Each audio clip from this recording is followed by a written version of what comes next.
본문은 이스라엘 자손들 광야 길을 건너다가 마실 물이 없자 모세와 하나님을 원망하는 거죠. 근데 왜냐면 그럴 수 있어요. 물이 없으면 다 죽잖아요. 하나님은 모세를 시켜서 반석에서 물을 내심으로 이 문제들을 이제 해결하셨다는 거죠. 그리고 나서 7절에 보면 이런 결론에 도달합니다. 뭐라고 얘기합니까? 7절. 그가 그곳 이름을 마사 또는 무리바라 불렀으니 이는 이스라엘 자손이 다투었으며 또는 그들이 여호와를 시험하여 이르기를 여호와께서 우리 중에 계신가 안 계신가 하였음이더라. 이걸로 결론을 내리고 있다는 거예요. 만나 사건에서 확인했듯이 놀라운 이적, 10가지 재앙이라든지 홍해의 갈라짐으로 구원을 받았지만 자신들의 현재 처해 있는 환경은 적과 꿀이 흐르는 곳이 아닌 광야였다는 것이죠. 이게 사실 문제였어요. 마실 물과 먹을 것이 없는 현실이거든요. 삶의 조건이 열악한 곳으로 인도함을 받았다는 거예요. 이는 이스라엘의 상태뿐 아니라 하나님의 백성들이 겪는 현실이기도 하거든요. 그러니까 신약의 백성들, 우리들은 성자 하나님은 십자가의 죽이심으로 구원을 우리에게 주셨고 이 땅에 임한 하나님 나라와 완성될 하나님 나라의 소망을 가지고 있으나 성도의 현실은 이스라엘의 광야와 이제 별반 차이가 없는 현실인 것을 경험하고, 문제는 뭐냐면 경험으로 끝나는 것이 아니라 이것이 뭐냐면 반복이 된다는 거예요. 이 사건은 이스라엘 백성으로 하여금 하나님의 약속한 곳에 가긴 가느냐? 그것이 정말이냐? 이런 어떤 본질적인 의심을 포함하게 되는 것이죠. 하나님이 베푸신 기적을 경험했잖아요. 하지만 약속한 땅은 아직 허락되지 않았고요. 그 과정에서 광야는 너무 문맥에서 많이 벗어난다는 겁니다. 기적을 통해서 이집트에서 나왔으면 바로 약속의 땅에 가진 않더라도 이집트보다는 나은 환경과 현재가 되어야 이 전체적인 문맥이 자연스러운 것인데 이전 이집트보다 못하다는 거예요. 차라리 노예로 살 때가 더 나은 환경이라고 생각한다는 겁니다.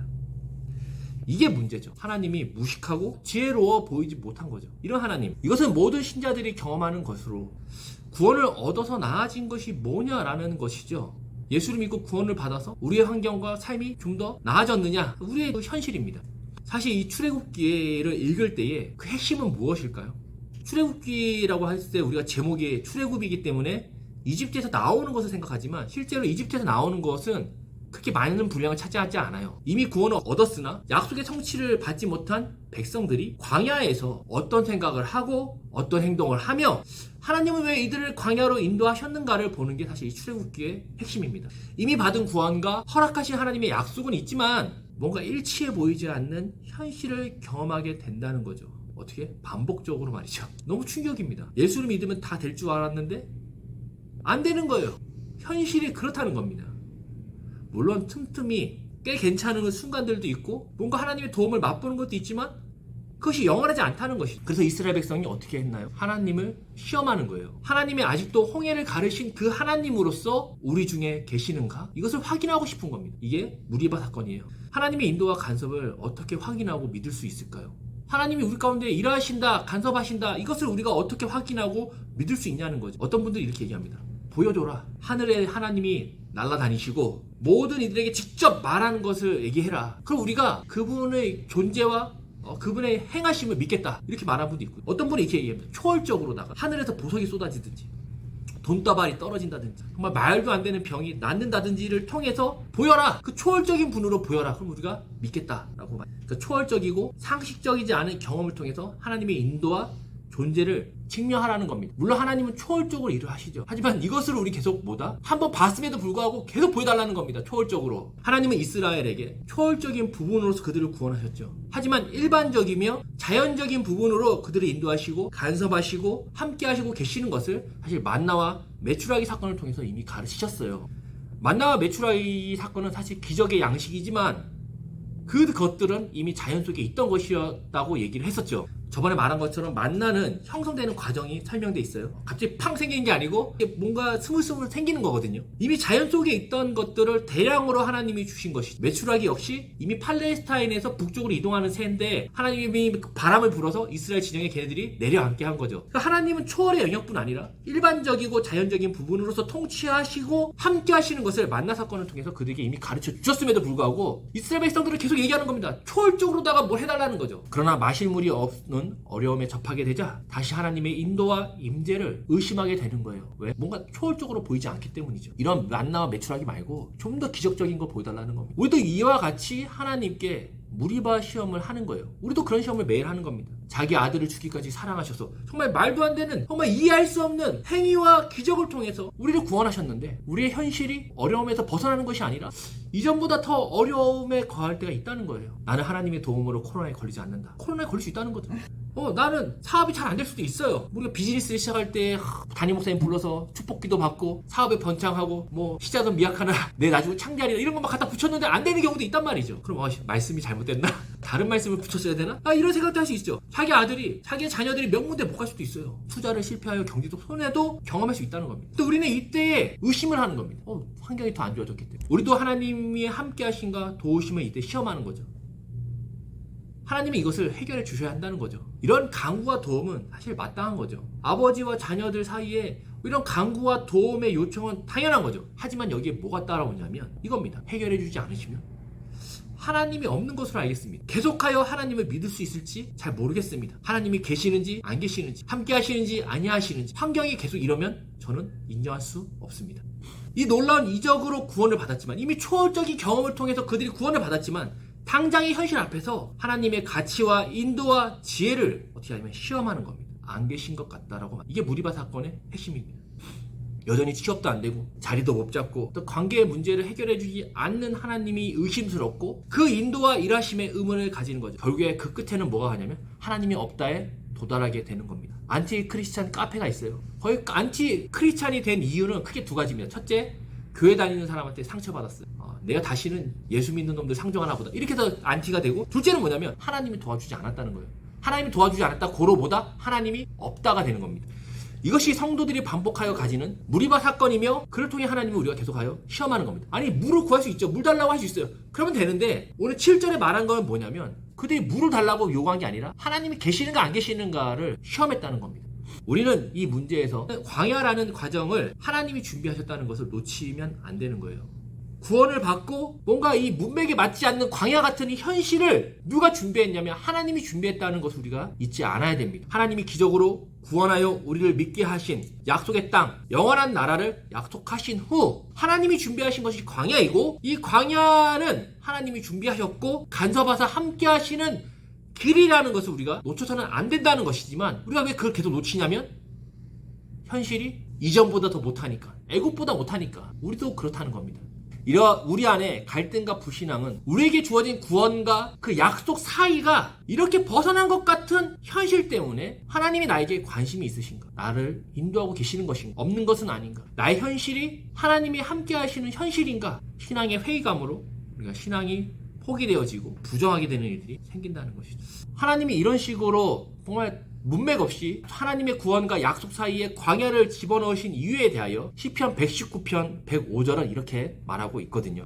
주의 말씀은 내 발의 등이요 내 길의 빛이니이다. 이것은 하나님 없이 나 스스로는 길을 갈 수 없다라는 어떤 믿음이 전제되어 있는 것으로 모든 성도들이 하는 고백이죠. 주의 말씀은 내 발의 등이요 내 길의 빛입니다. 그렇다면 이런 고백들을 어떻게 하게 되었을까요? 현실이 너무 잘 풀리고 되는 일이 많아갖고 이런 고백을 했을까요? 71, 72절을 한번 읽어주시겠어요?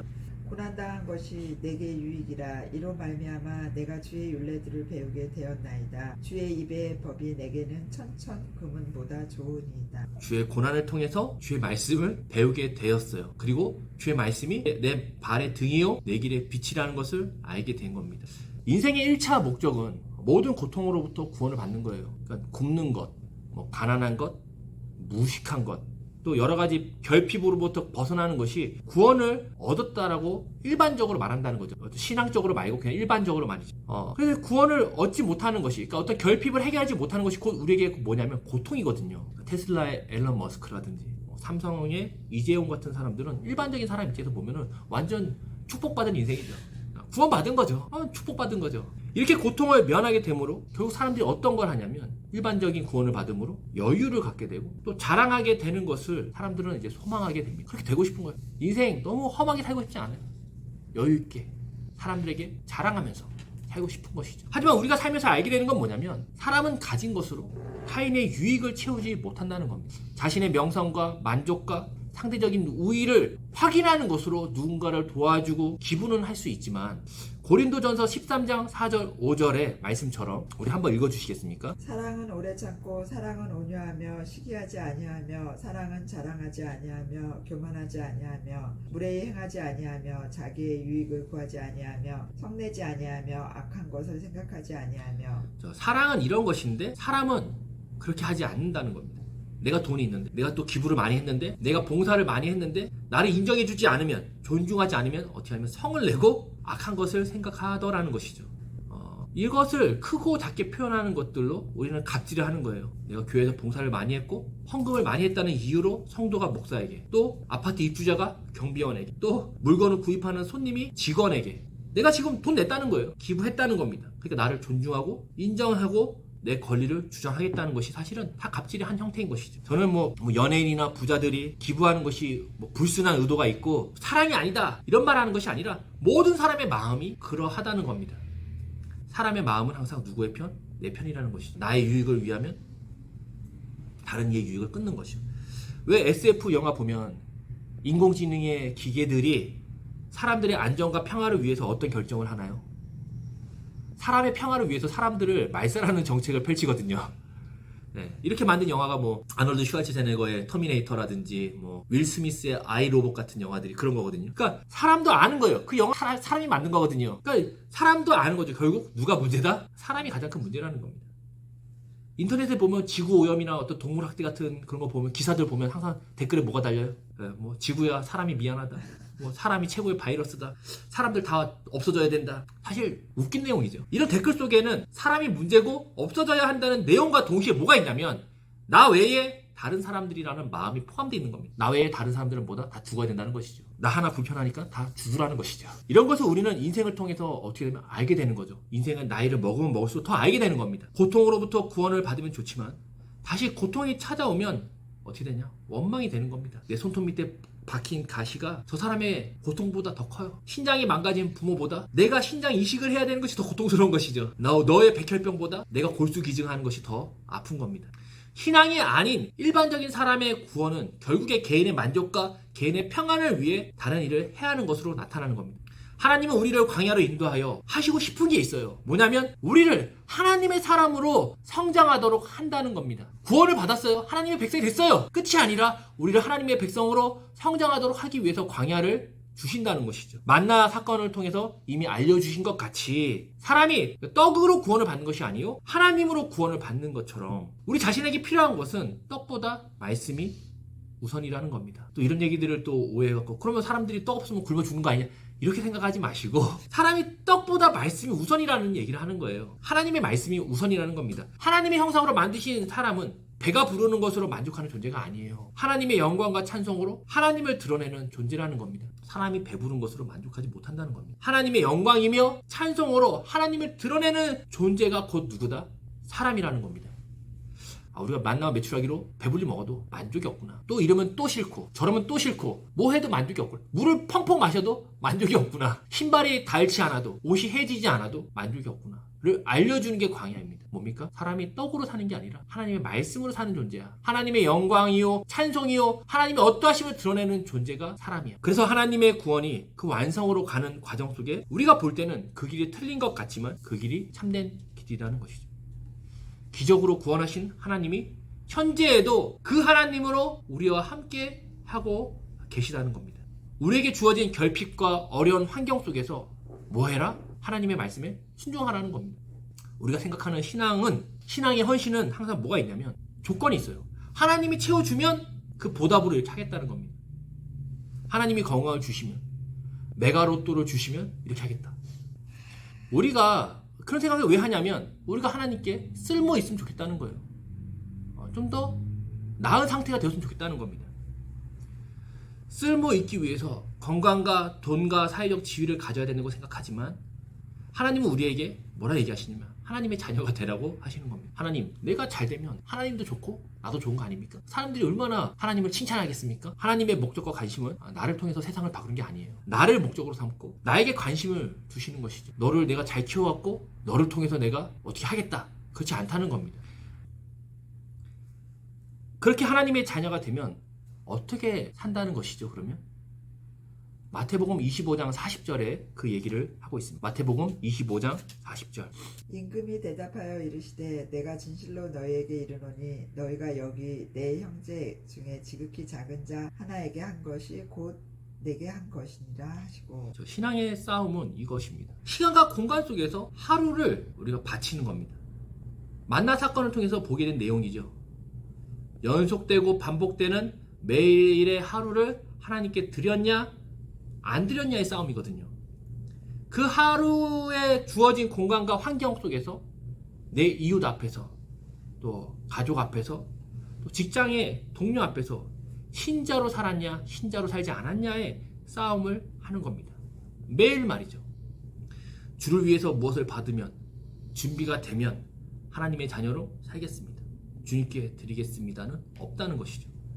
나의 매일이 주목받지 못할 만하고 가진 것이 없다고 하여 또 광야와 같이 좋지 않다고 하여 작은 것이 아니라는 것이죠. 내가 모세와 같고 은사가 있어야 하는 것이 아니라는 거예요. 내 지금의 환경과 조건, 지금 불평하고 하나님이 도우시는가 원망하고 의심스러운 그 환경이 하나님이 내게 내 옆에 있는 사람 앞에 너는 구별된 사람이 되어라 그렇게 살아라 하는 장소라는 것이죠. 이것이 바로 성도의 싸움입니다. 이게 안 되면 우리는 뭐 하는 거냐면 무리바에 불평을 하는 겁니다. 하나님 안 계신 거 아닌가요? 안 주시면 믿기 어렵습니다 라고 말이죠. 우리가 신앙에 실패하는 이유는 그겁니다. 우린 작은 일에 충성하는 것, 그러니까 광야같이 별 볼 일 없는 삶에 가치를 두지 않는 것 때문이에요. 이민 와서 요따위로 사는 것보다 더 잘 돼서 하겠다는 겁니다. 거기서 우리는 실패하는 것이죠. 하나님이 나에게 권력을 주셔야 또 사람들이 나를 존중해야 무엇을 주셔야 하는데 이렇게 하나님께 영광을 돌리겠냐는 것이죠. 금메달을 따서 기도 세레머니를 하는 게 사위에서 메달을 못 따고 왜 기도 세레머니를 하는 것보다 낫지 않냐라는 것이죠. 2004년 아테네 올림픽에서 브라질 마라토너가 리마가 크게 1위를 달리고 있었거든요. 근데 아일랜드 출신의 어떤 종말론자가 중간에 달려들어서 그를 잡고 넘어뜨리고 끌어당겼어요. 그래가지고 그 사람이 페이스가 흐트러져 갖고 동메달을 땄단 말이에요. 사람들이 인터뷰를 많이 했을 거 아닙니까? 어떻게 생각하냐? 그가 이렇게 얘기합니다. 하나님께 감사하고 올림픽 자체로 즐기겠다. 또라이죠. 우리가 생각은 이런 거예요. 테러를 당했음에도 불구하고 그가 일어나 초월적인 힘으로다가 금메달을 따 기도 세레머니를 하고 하나님께 감사했다면 얼마나 더 하나님께 영광이 되겠는가. 하나님 뭐 하시는 거야? 테러를 막아주시든지 금메달을 따게 해주시든지 이런 원망과 불평을 우리는 가지는 거거든요. 이런 생각 때문에 하나님이 실제로 개입하시고 간섭하시며 하나님의 능력으로 시작하시고 완성하실 그 과정 속에 우리가 있음에도 불구하고 하나님의 인재와 존재를 묻는 근본적인 의심에서 우리가 벗어나지 못하고 있다는 겁니다. 우리는 다양한 환경과 입장과 지위가 있을 수가 있어요. 모두가 사장이 될 수는 있는 건 아니거든요. 누군가는 취업의 문제로, 누군가는 신분의 문제로, 또 자녀의 문제로, 또 건강의 문제로 다 다른 입장과 환경과 지위를 가지고 있다는 겁니다. 그 자리에서 우리가 원망과 불평이 아니라 저 사람은 저렇게 하나님께 복을 받았는데 나는 여기가 뭐냐? 내 삶이 믿기 전보다 더 안 좋다! 이집트가 더 낫다! 이런 것이 아니라 하나님의 사람으로 살라는 겁니다. 거기서 바로 하나님의 자녀의 티를 내는 것이 바로 우리의 신앙이요 구원이며 하나님의 인도하심 안에 있는 인생이라는 것이죠. 하나님이 나에게 주신 구원과 약속이 이루어지는 과정 속에서 그 과정 속에서 하나님이 인도하여 내가 불평하고 아파하는 환경이 중요한 과정이요 또 현실이며 그 과정 속에서 성도는 해야 될 것이 뭐냐? 성도로서의 반응하며 하나님 백성으로서 책임을 지고자 해야 한다는 것이죠. 하나님은 여전히 우리를 인도하시고 간섭하시고 계시기 때문에 우리가 이것을 알게 된다면, 우리가 이것을 수용하게 된다면, 믿게 된다면 무리바의 불평을 하기보다는 하나님의 백성으로 살고자 세상과 다른 반응과 책임으로 매일을 순종하는 것, 작은 모든 것에 하나님의 백성으로 뭔가 반응하고자 하는 매일이 돼야 하는 겁니다. 자신의 신자 노릇을 스스로 포기하지 않는 하루하루의 매일의 싸움이 있기를 바랍니다. 이것이 우리가 무리바 사건을 되풀이하지 않고 광야를 주신 하나님의 의도, 그리고 이때 우리가 아는 겁니다. 인생을 살면 살수록 인간들이 쓰레기다, 이게 아니라 괜찮구나, 망하지 않는구나, 하나님의 감석과 인도와 또 그 모든 도우심이 이 자연적이고 이 일반적인 삶 가운데 있구나를 알게 되는 겁니다.